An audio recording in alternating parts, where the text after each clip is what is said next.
Tez ora girin.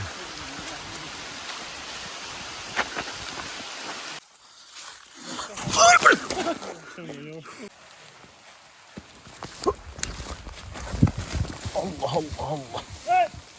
Hər vaxtınız xeyirli olsun dostlar. Bugün bir maraqlı reportajım olacaq. Belə ki, Ağsunun tərk edilmiş kəndinə gedib oradakı mövcud vəziyyəti çəkməyə çalışacağıq ki, zamanında qədim kəndlərdən biri olan Ülgüz kəndi niyə tərk edilib və niyə bugün o kənddə yaşayış yoxdur deyə reportajımız olacaq. İlerləyək.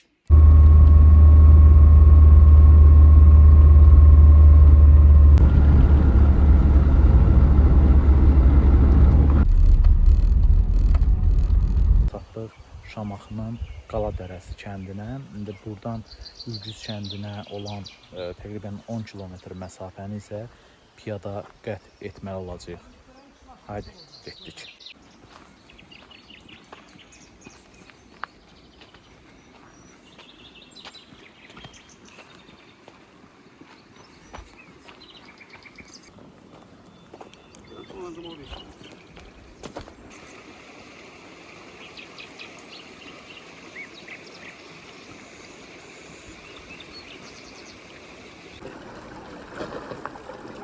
Şamaxıdan bura hardasa mərkəzindən bura 24 kilometrdir. Kəndi də nəzərə alsaq bu nöqtəyə qədər təqribən 1-2 kilometrdə olar. 26 kilometr bura qədərdir. Buradan da əsas kəndə gedəcəyimiz ünvana, yəni Ülgüz kəndinə isə cəmi 9 kilometr qalır. Zəng gəlir, nə yaxşı. Nəsə atışdıraq, yəni birbaşa getmək çətindir.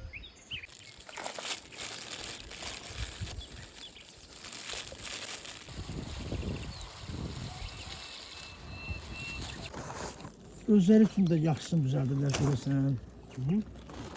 Özləri üçün. Özləri üçün baxır elə bundan. Doğrudan. Özləri.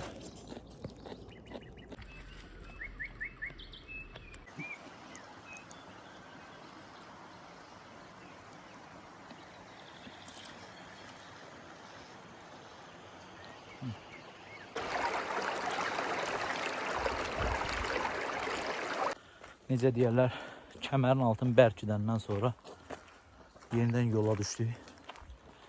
Həmən kəndə çatmaq üçün qalan məsafəni piyada qət etməyə davam edirik. İlerləyək görək bizi nələr qarşılayacaq.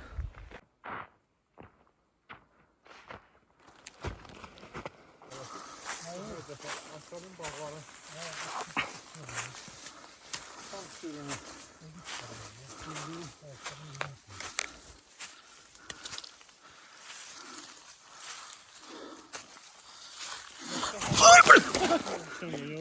Maraqlıdır, düzdür.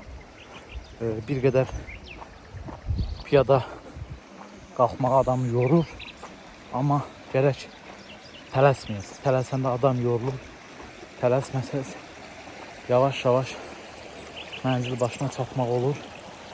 İndi bir qədər gedəndən sonra qarşımıza belə bir çay çıxıb dayanıb bir əl üzümüzü yuvaq, özümüzə gələk, ondan sonra da davam edək.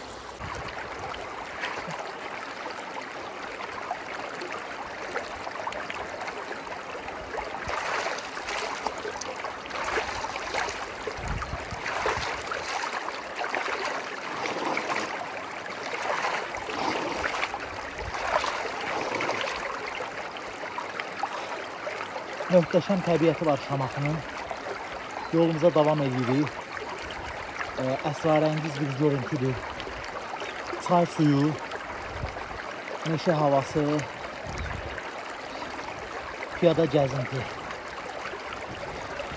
Mütləq bu yerlərə gəlin, bu gözəllikləri seyr edin.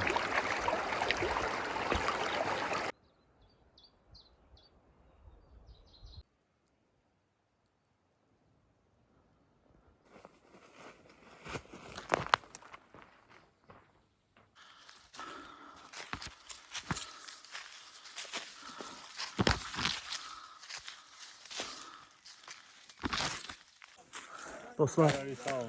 yolumuza davam edirik. Öpürəm, sağ olun. Təqribən İnşallah. 2 saatdan çoxdur. Yoldayıq. Bu meşəli ərazi ilə yüksəkliyə doğru hərəkət edirik. Maraqlıdır, ekstremdir, gözəldir, amma eyni zamanda etiraf edeyim ki, çətindir. Hətta deyərdim ki, hazırda gedəcəyimiz ərazini itirmişik, bələdçimiz də.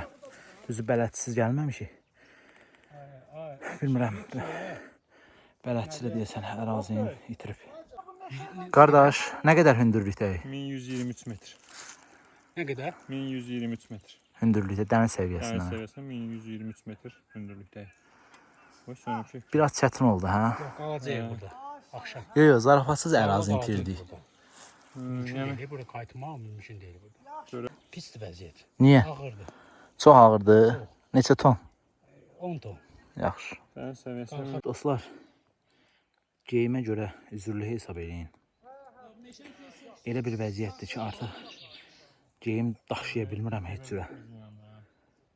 müayinə edəcəm. Bu görsənmir yəqin ki, o dağlardan qalxmışıq, düşmüşük. Çətin vəziyyətdir biraz. Ümid edirəm ki, hava qaralmadan mənzil başına çatacağıq. Havanın temperaturu 13-14 dərəcəni göstərir. Amma buna baxmayaraq nəfəs almaq olmur. Mənzərəli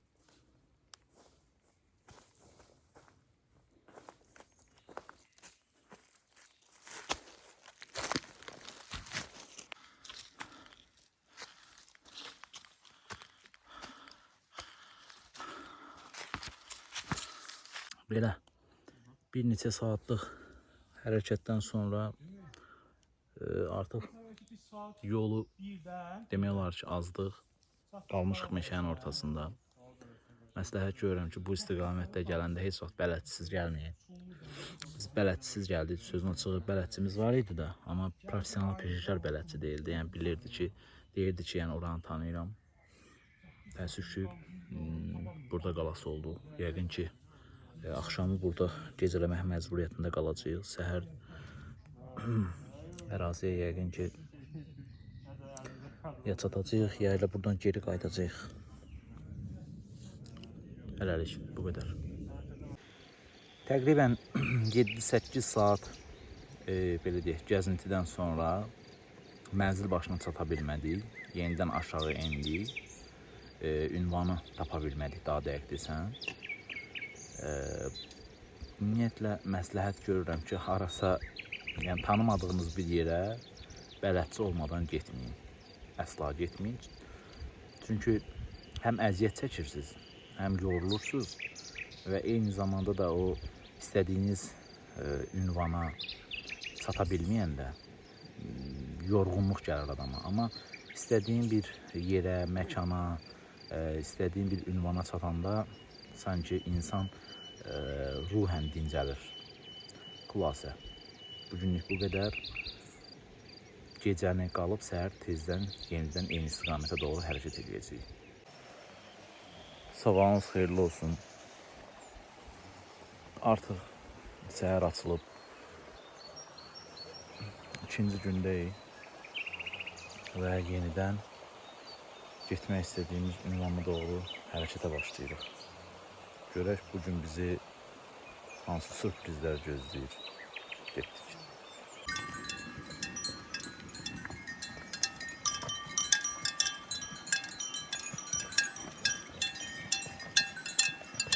Ötən gün bu yolu piyada qalxdıq, düzdür. Doğru düzgün istiqamətə gedə bilmədik və kifayət qədər də yorulduq. O yüzden bugün bu yolu atla qalxmaq qərarına gəldik. Yenidən indi atlarla həmən kəndə doğru hərəkət edirik.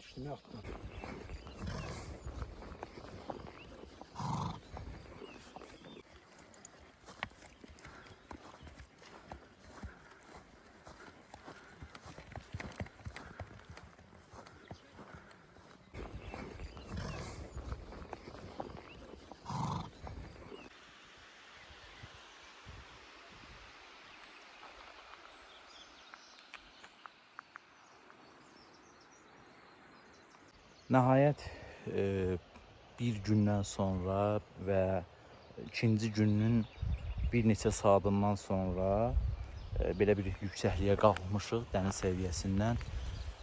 1310 metr hündürlükdür. Bax, belə bir gözəllik var dostlar burada. Baxın. Dəyərdir bu gözəlliyi görməyə gəlmək.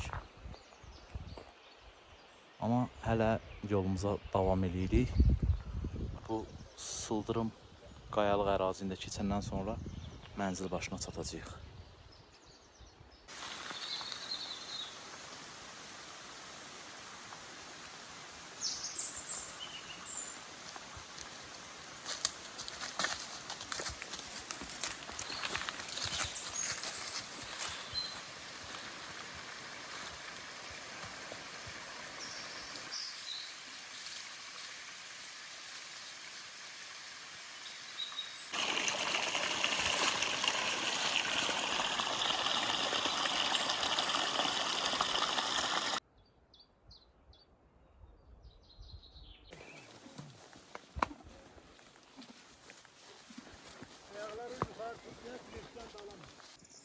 Yəni 1958-ci ildə kənd sakinləri buranı tərk edib. Hələ də qalıqları var burada. Burada da ki, belə bir ot səviyyəsi, hündürlük və qarşıda. Yəni atın hündürlüyü arası 1-2 metr var. Yəni at səhlərin, otların arasında görsənir.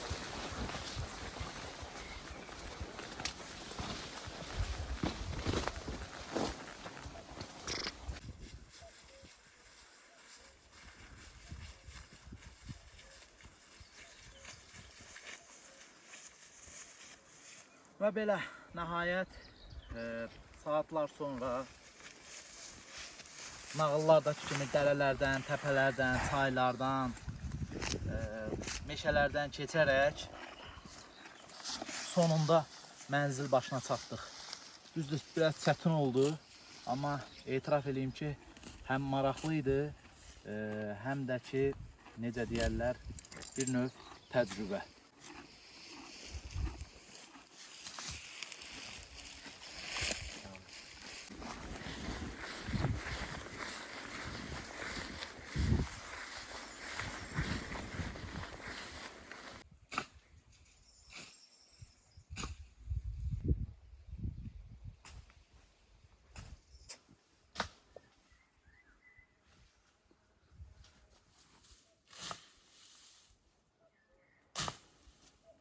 Burada meçid var idi. Meçidi bütöv görmüşəm mən.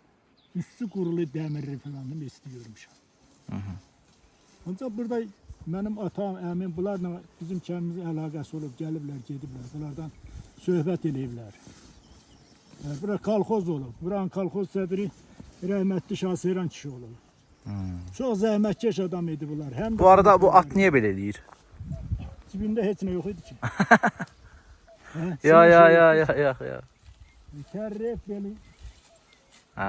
Başa düşdüm. Buranın yolu ancaq bu olub da, hə? Atla gəlib gedir. Oranı bunlar lapatka ilə külünlə açıblar. Bir də burada at. Burada at yolu var. Çaya düşür. İndi gedəndə oradan gidəcək. Nə qədər yaşayış olub burada? Neçə ev olub? Təxminən bir 50-60 ev olub. Bir kolxoz olub. 2 dənə kolxoz töyləsi vardı orada. Heyvan saxlanan töylə vardı. Töylənin qalıqlarını görmüşəm. Sədr də rəhmətli Şahseyran kişi idi. Çox zirt, dirək bir kişi idi. Bunlar kimi işləyən, sən deyim ki, tək tapılardı. Həm də qonaqpərvər idilər. Zəhmətkeş idilər. Bayramlarda zətdə yığılırdılar bu xarman yerinə. Şahseyran ki, rəhmətli özü zurna çalan idi, yaxşı balaban çalırdı. Bunların musiqi dəstələri vardı burada. Çalırdılar burada, oynadırdı. Bütün kənd hamısı oynayırdı. Deyirdiler qalan olmayıb ki, daha kənd evdə. Mesela biri deyir ki, Meşə Kazım kişi qalıb. Gedin onu da götürün gəlin. Gedirdilər Meşə Kazım kişini, qoca kişi olub 85 yaşında götürüb gəlin. Ay sən də oyna yine. Ümumiyyətlə hamısını oynadırdılar. Çox şən millət idilər, həm də zəhmətkeş idilər. Və sizcə niyə köçdülər insanlar buradan? Bunların Ağsuda da yerlər vardı. Bunlar bəzisi köçər halında heyvanları qışda Ağsu aparırdılar. Yazda gəlirdilər buraya. Elə bir ki, bir hissəsi orada olurdu, bir hissəsi burada. Sonra burada nə iş oldu, o mən bilmirəm. Mənim yaşıma uyğun deyil. Yəni, köçürtdülər bunları buradan. Mən ərgər ki, məcburən köçürtdülər bunları buradan. Yoxsa köçüb getməzdilər. Hələ də görsən gəlirlər, burada heyvan saxlayırlar. Yaşamaq üçün əla yerdir də, hə? Yaşamaq üçün daha buradan səfalı yer yoxdur.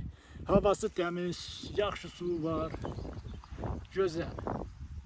Ancaq çol-ços basıb, meşə basıb, babalar bütün meşə basıb gedir. Hayda. Qaf dağı, qaf dağı. O dumandan belə bunların orada əkin sahələri var. Orada kartof əkiblər. Orada kartof əkilən yer deyirlər. Gediblər, əkiblər, gəliblər, işləyən olublar.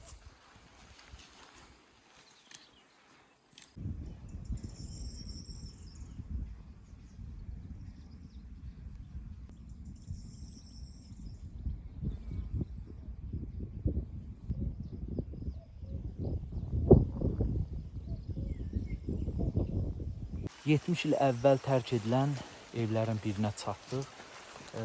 Ev gördüyünüz kimi çay daşından inşa edilib. Demək olar ki, artıq ev son günlərini yaşayır.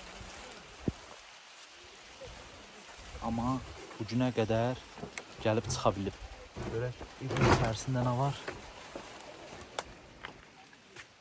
Evin içində də belə bir mənzərədir. Əgər nə vaxtsa yolunuz bura düşərsə, gecə saatlarına düşərsinizsə burada gecələyə bilərsiniz. Həm də artıq yağış başladı. Belə yağışlı havalarda da dalbalana bilərsiniz.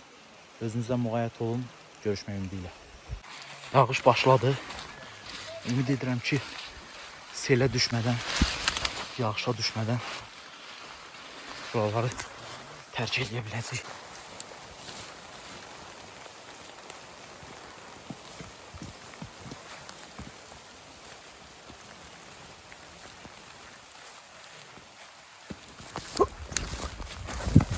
Allah Allah Allah. Böyle bir güçlü yağış başladı.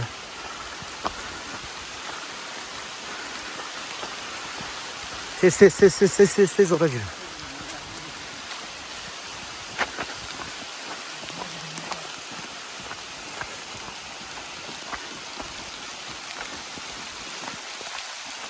Geri dönüş belədir.